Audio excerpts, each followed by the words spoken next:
بسم اللہ الرحمن الرحیم۔ حضرت عمر بن خطاب کے دور خلافت میں بیت المقدس سے ایک مسلمان مدینہ آیا۔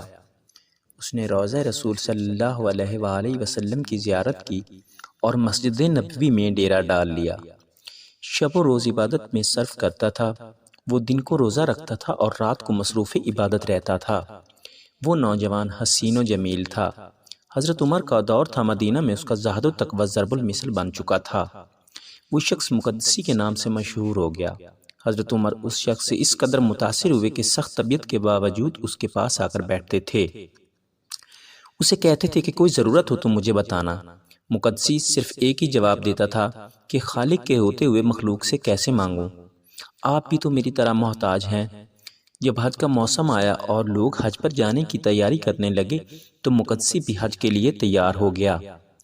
جس دن وہ قافلہ حج کو کوچ کرنے لگا تو خلیفۃ المسلمین حضرت عمر مقدسی کے پاس الوداع کرنے کے لیے آئے۔ مقدسی نے حضرت عمر سے کہا، میں حج کو جا رہا ہوں، میرے پاس ایک چیز ہے، اگر میرے حج سے واپسی تک آپ کے پاس امانت رکھنے کی زحمت گوارا فرمائیں تو مہربانی ہوگی۔ حضرت عمر نے یہ بھی کوئی بات ہے، امانت میرے سپرد کر دیں، واپسی پر سنبھال لینا۔ مقدسی نے ہاتھی کے دانت کی ایک ڈبیا دی جو لوہے کے قفل سے مکفل تھی، حضرت عمر کو دی اور آپ نے وہ ڈبیا اپنے پاس رکھ لی۔ مقدسی حج پر چلا گیا۔ حضرت عمر قافلہ حج کو بیرون مدینہ تک الوداع کہنے گئے۔ اس تمام راستہ میں وہ مقدسی کے ساتھ چلتے رہے۔ الوداع کرتے ہوئے حضرت عمر نے امیر کارواں کو مقدسی کے بارے میں وصیت کی اور اسے کہا کہ راستے میں اسے کوئی تکلیف نہیں ہونی چاہیے۔ اس قافلہ حج میں ایک انصاری عورت بھی تھی۔ اسے رفتہ رفتہ اس مقدسی کے شباب اور حسن جمال نے لبھانا شروع کر دیا۔ ابتدا میں تو اس نے اپنی دلچسپی کو ایک حد تک محدود رکھا کہ مقدسی جس جگہ پر قیام کرتا وہ اس کے قریب جگہ بنا لیتی۔ بالآخر جب مقدسی نے اس کی طرف کوئی توجہ نہ دی تو اس نے خود پیش قدمی کی اور اس سے کہا کہ مجھے تو آپ کے اس جوان اور رانا اور نرم و نازک جسم پر یہ اونی لباس اچھا نہیں لگتا، چنانچہ یقیناً یہ چبھتا ہوگا اور آپ کو تکلیف ہوتی ہوگی۔ مقدسی نے جواب دیا، ارے بلی مانس، اس جسم پر ترس کا کیا فائدہ جو مٹی کی غذا ہے۔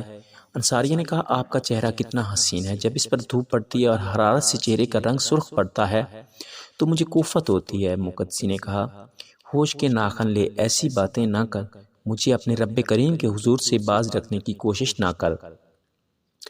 اب عورت کے صبر کا پیمانہ لبریز ہو گیا تو اس نے کہا، عابد صاحب، آپ سے ایک کام ہے، اگر آپ نے میری مرضی کے مطابق کر دیا تو بہتر، ورنہ اپنا کام نکالنے تک میں آپ کا پیچھا نہیں چھوڑوں گی۔ مقدسی نے کہا، آپ کام بتائیں، اگر میرے پاس میں ہوا تو میں ضرور کروں گا۔ عورت نے کہا، بھلا میں ایسا کام آپ کو کیوں کر کہوں گی جو آپ کے بس میں نہ ہوگا۔ مقدسی نے کہا، آپ زیادہ پریشان نہ کریں، کام بتائیں۔ عورت نے مسکرا کر کہا، آپ میری صرف ایک خواہش ہے کہ آپ رات کا کچھ حصہ میرے ساتھ میرے مالک کی حیثیت سے گزاریں۔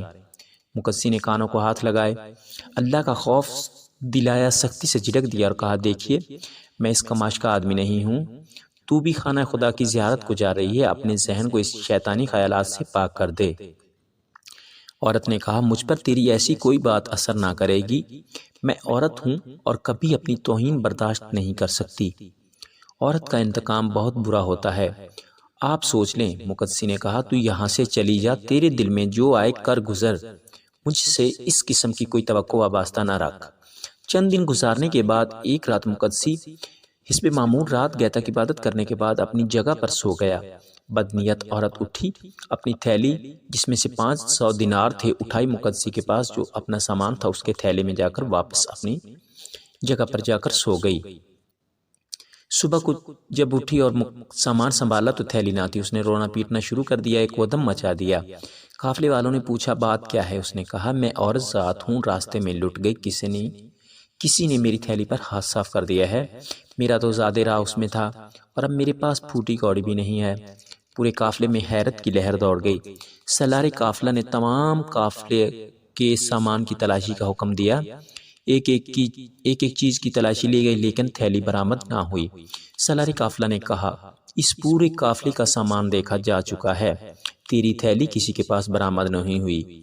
البتہ مقدسی پر چونکہ اس قسم کا شبہ کرنا بھی میں گناہ سمجھتا ہوں، اس لیے اس کی تلاشی نہیں لی گئی۔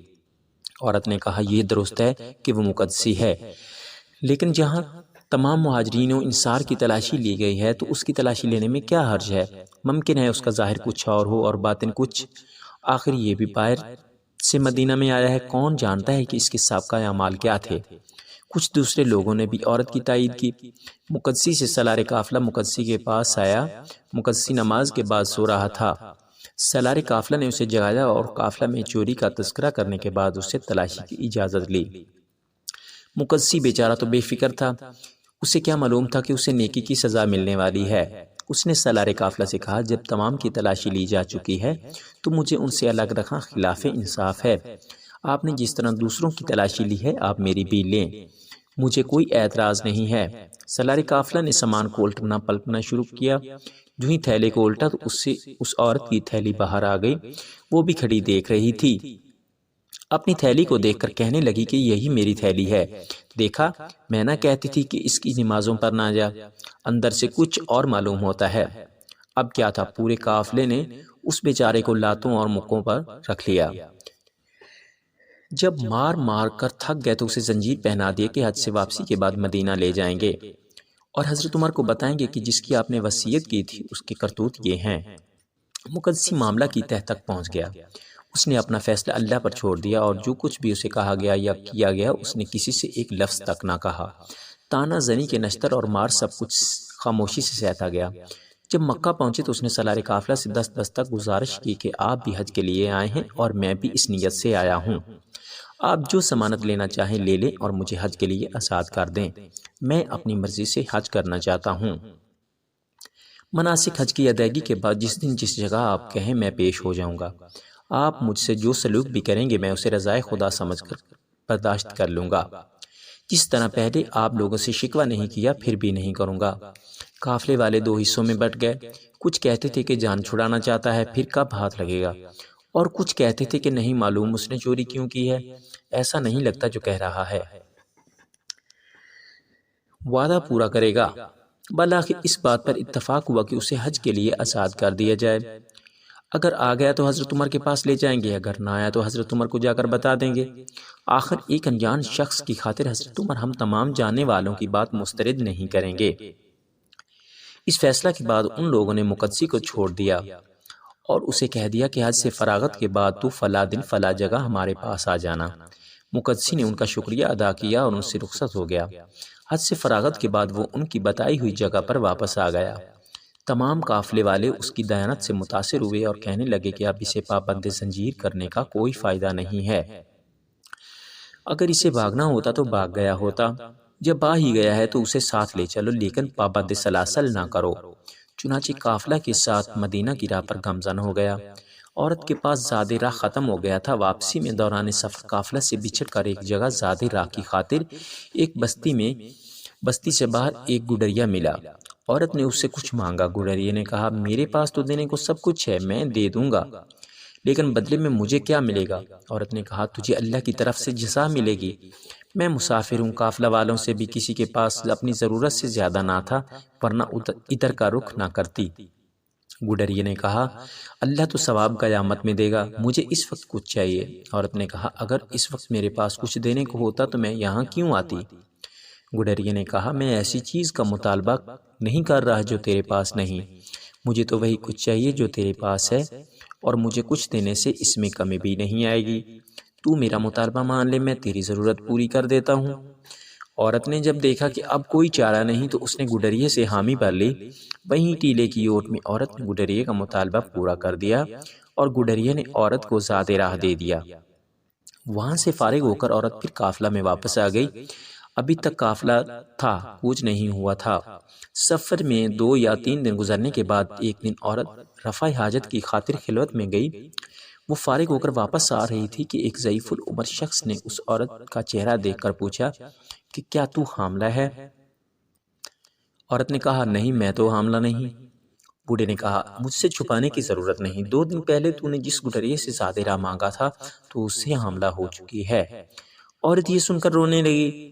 بوڑھے نے کہا، پگلی کہیں کی، روتی کیوں ہے؟ جس کو گڈریے کا واقعہ معلوم ہے اسے اور بھی بہت کچھ معلوم ہے۔ تیرے قافلہ میں جو مقدسی ہے اور تو اس سے ایک فریب پہلے کر چکی ہے، پھر حمل بھی اس کے سر تھوپ دے۔ اور ابھی سالار قافلہ کو بتا دے کہ مقدسی نے مجھے کمزور سمجھ کر مجھ سے زبردستی کی ہے۔ یہ سن کر عورت خوش ہو گئی۔ جیسے ہی قافلہ کے قریب آئی تو واویلا شروع کر دیا۔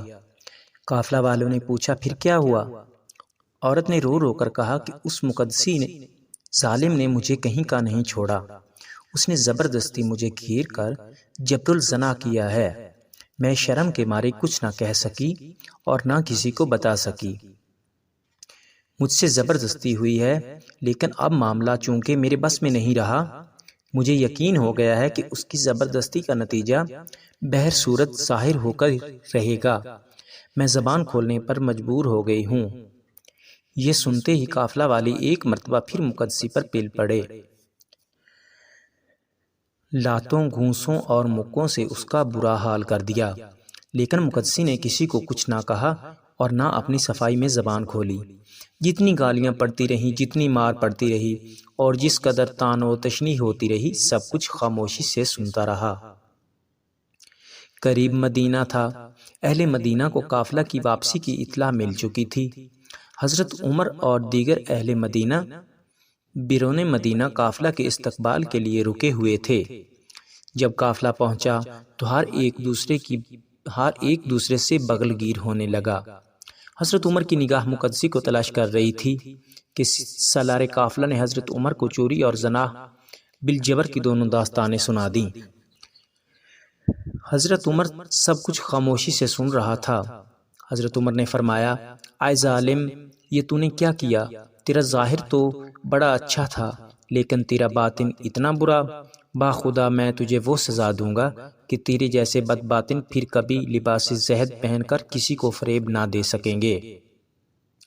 مقدسی نے زبان تک نہ کھولی، خاموشی سے بیٹھا رہا اور سنتا رہا۔ دوسری طرف لوگوں کی بھیڑ میں لمحہ بلمحہ اضافہ ہوتا چلا گیا اور لوگ انتظار کرنے لگے کہ اب دیکھیں کیا فیصلہ ہوتا ہے کہ اتنے میں حضرت علی تشریف لے آئے۔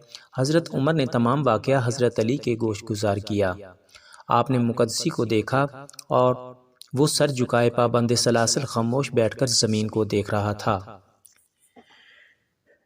حضرت علی نے فرمایا کہ میں علی خود گواہی دیتا ہوں کہ اس شخص نے نہ تو زنا کیا ہے اور نہ چوری کی ہے۔ حضرت عمر نے یہ بات سنتے ہی اپنی جگہ دی۔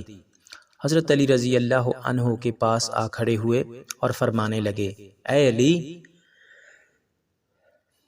بھلا یہ کیسے ہو سکتا ہے؟ بھلا کوئی عورت اپنے آپ کو داغدار کرتی ہے؟ حضرت علی نے عورت کو اپنے پاس بلایا اور فرمایا، شرافت سے اپنی پوری داستان ان لوگوں کے سامنے بیان کر دے۔ عورت نے کہا، قافلہ نے میری تھیلی اس کے مال سے برآمد کی ہے۔ یہ قافلہ چوری کا گواہ ہے۔ جہاں تک زنا کا تعلق ہے تو زنا گواہوں کے سامنے نہیں کیا جاتا۔ بات یہ ہے کہ اس کی قرات بڑی حسین اور دلکش تھی۔ قافلہ والے جانتے تھے کہ میں اس کی قرات سننے کی خاطر اس سے قریب تر رہتی تھی۔ ایک رات جب قافلے والے سو گئے تو میں اس کے قریب ہی پڑی، اس کی قرات سن رہی تھی۔ جب میں سما میں مدہوش ہو گئی تو اس نے اچانک اتنی جلدی سے مجھے دبوچ لیا کہ میں ہل نہ سکی اور رسوائی کے خوف سے فریاد تک نہ کر سکی۔ جب مجھے حمل کا یقین ہو گیا تو میرے پاس اظہار کے سوا کوئی چارہ نہ تھا۔ حضرت علی نے فرمایا، اللہ تجھ پر لعنت کرے، تو نے دونوں باتوں میں جھوٹ کہا ہے۔ پھر حضرت علی حضرت عمر کی طرف متوجہ ہوئے اور فرمایا، اے امیر المومنین، اس نوجوان نے حج پر جاتے ہوئے آپ کو امانت دی تھی۔ حضرت عمر نے فرمایا، بالکل، میرے پاس اس کی امانت موجود ہے۔ حضرت علی نے فرمایا کہ آپ ایسا کریں، وہ ہاتھی دانت کی ڈبیا جس پر لوہے کا قفل پڑا ہے، اسے جوان کی امانت دربار میں منگوا کر اپنے پاس رکھیں، پھر میں آپ کو اصل واقعہ سے آگاہ کرتا ہوں۔ حضرت عمر نے وہ ڈبیا منگوائی اور اپنے پاس رکھ لی۔ حضرت علی نے عورت کو اپنے سامنے کھڑا کیا اور فرمایا، اب میں جو کچھ پوچھتا جاؤں سیدھی سیدھی بات بتاتی جانا، ورنہ تجھے معلوم ہونا چاہیے کہ میں اس بڑے مجمع میں تیرے سابقہ کرتوت میں گواہوں کے کھول کر رکھ دوں گا۔ عورت کا جسم پسینے سے شرابور ہو گیا اور تھر تھر کانپنے لگی۔ حضرت علی نے فرمایا، کیا تو نے فلاں مقام پر اس جوان کے پاس جا کر اسے دعوت گناہ دی تھی؟ آپ نے عورت کے وہ جملے دہرائے جو اس نے اس مقدسی جوان کے جسم کی نرمی اور چہرے کی بشاشت کے متعلق کہے تھے۔ آپ نے مقدسی کے دونوں جواب بھی دہرائے۔ عورت نے کانپتے ہوئے عرض کیا، قبلہ میں نے دعوت گناہ دی تھی۔ آپ نے فرمایا، اس جوان کے انکار پر تو نے اسے دھمکی دی تھی کہ اگر تو نے میری بات نہ مانی تو میں عورتوں جیسا مکر کروں گی اور تو ذلیل ہو جائے گا۔ عورت نے عرض کیا، میں نے کہا تھا۔ حضرت علی نے فرمایا، ایک رات جب مقدسی شب بیداری سے تھک کر سو رہا تھا تو نے اپنی تھیلی اپنے ہاتھ سے اس کے سامان میں جا چھپائی تھی۔ عورت نے عرض کیا، میں نے یہ کام کیا تھا۔ حضرت علی نے سالار قافلہ سے فرمایا، جب تو نے تمام قافلہ کی تلاشی لے لی تھی اور اس عورت کو بتایا تھا کہ مقدسی کے سوا تمام قافلہ کا سامان دیکھا جا چکا ہے، تیری تھیلی برآمد نہیں ہوئی، تو اس نے تجھے مقدسی کی تلاشی پر آمادہ کیا تھا۔ سالار قافلہ نے کہا، بالکل اس نے یہی الفاظ کہے تھے جو آپ نے فرمائے ہیں۔ آپ نے عورت سے کہا، واپسی پر جب تیرے پاس زادرہ ختم ہو گیا تھا تو فلاں مقام پر فلاں قافلہ سے جدا ہو کر زادرہ کی تلاش میں فلاں بستی کی طرف گئی تھی۔ عورت نے عرض کی، جی ہاں ضرور گئی تھی۔ آپ نے فرمایا، بستی کے باہر تجھے فلاں بن فلاں رنگ و شکل کا گڈریا ملا تھا؟ عورت نے کہا، ہاں ملا تھا۔ آپ نے فرمایا، اس سے زادرہ کا سوال کیا تھا؟ عورت نے کہا، میں نے اس سے زادرہ مانگا تھا۔ آپ نے فرمایا، جواب میں اس نے بھی تجھ سے کچھ مانگا تھا؟ عورت نے کہا، اس نے بھی مانگا تھا۔ آپ نے فرمایا، کافی تکرار کے بعد تو اس کا مطالبہ پورا کرنے پر رضامند ہو گئی تھی؟ عورت نے کہا، ہاں میں رضامند ہو گئی تھی۔ آپ نے فرمایا، تو نے گڈریے کا مطالبہ پورا کیا اور گڈریے نے تیری ضرورت پوری کر دی تھی، تجھے خیال نہ رہا لیکن تجھے حمل ہو گیا۔ 2 دن بعد فلاں مقام پر تو رفع حاجت کے لیے گئی تھی۔ آپ نے فرمایا، رفع حاجت سے واپسی پر تجھے اس حلیے کا ایک بوڑھا آدمی ملا تھا جس کی بویں آنکھوں پر گری ہوئی تھیں، کمر جھکی ہوئی تھی، رنگ کالا تھا، سفید کپڑے پہنے ہوئے تھے، ایک ہاتھ میں دانوں والی بڑی تسبیح تھی اور دوسرے ہاتھ میں بڑا سا ڈنڈا تھا۔ عورت نے کہا، بالکل ایسے ہی جیسے آپ نے فرمایا ہے، ایسے معلوم ہوتا ہے جیسے آپ قافلہ کے ساتھ تھے اور میرے قدم قدم پر میرے ساتھ سایہ کی طرح تھے۔ آپ نے فرمایا، اے امیر المومنین، اس جوان نے شوق عبادت میں انتہا پسندی سے لے کر اپنے آپ کو عورت کے ناقابل بنا رکھا ہے، اور اس نے جو آپ کو امانت دی تھی اور جو اس وقت آپ کے پاس ہے، اس میں اس کی انتہا پسندی کا نتیجہ ہے۔ اس جوان نے اپنا آلہ تناسل کاٹ کر اسی ڈبیا میں رکھا ہوا ہے جو سبز ریشم کے کپڑے میں لپٹا ہوا ہے۔ پہلے آپ ڈبیا کو کھول کر اس میں میری بات کی تصدیق کر لیں، بعد میں جن لوگوں کو میری بات میں شک رہ جائے تو وہ اس نوجوان کو بھی ملاحظہ فرما لیں۔ حضرت عمر نے فرمایا، اے ابو الحسن، اس خبیثہ سے کیا سلوک کیا جائے؟ آپ نے فرمایا، قبرستان یہود میں گڑھا کھود کر اسے سینہ تک دبا کر رجم کیا جائے۔ اس عورت کو سنسار کیا گیا۔